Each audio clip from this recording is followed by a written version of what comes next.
Nous allons aborder dans un chapitre le système de protection sociale en France. La protection française est gouvernée par des principes inscrits dans la Constitution. Elle garantit toute la population vivant en France contre les risques de l'existence appelés risques sociaux, et ce, au moyen d'assurances et d'aides destinées à servir des prestations ou des allocations en fonction des risques encourus et de l'événement qui y ouvre droit. En France, l'organisation juridique de la protection sociale permet de distinguer la sécurité sociale, qui est l'institution de base, qui assure la couverture des risques sociaux, et les autres régimes.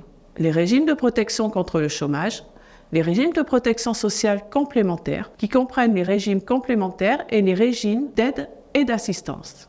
La sécurité sociale est le pivot de la protection sociale en France. Elle est constituée de plusieurs régimes obligatoires, le régime général, le régime agricole, les régimes autonomes et les régimes spéciaux. Force est de constater que, contrairement aux principes énoncés en 1945, il n'existe pas de régime unifié de sécurité sociale. Comme nous l'avons vu, donc vous avez 4 régimes qui cohabitent. Le régime général, qui concerne en principe les salariés, les travailleurs à domicile, les dirigeants, les travailleurs indépendants, les artisans, les commerçants, soit la majorité de la population. Vous avez après le régime agricole, qui concerne les salariés et exploitants agricoles. Puis vous avez les régimes autonomes. Ce sont les régimes des artisans, des commerçants et des professions libérales, comme les avocats et les médecins. Et enfin, vous avez les régimes spéciaux, qui concernent la fonction publique.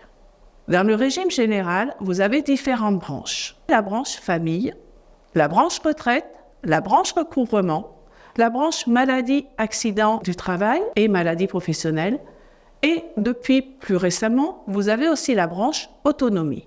Les caisses du régime général sont gouvernées par différentes sous-caisses en fonction qu'elles soient nationales ou locales. Toutes les caisses locales sont rattachées à une caisse nationale. Le régime agricole est également divisé en caisses locales et régionales. Vous trouverez sur le cours les particularités de ce régime.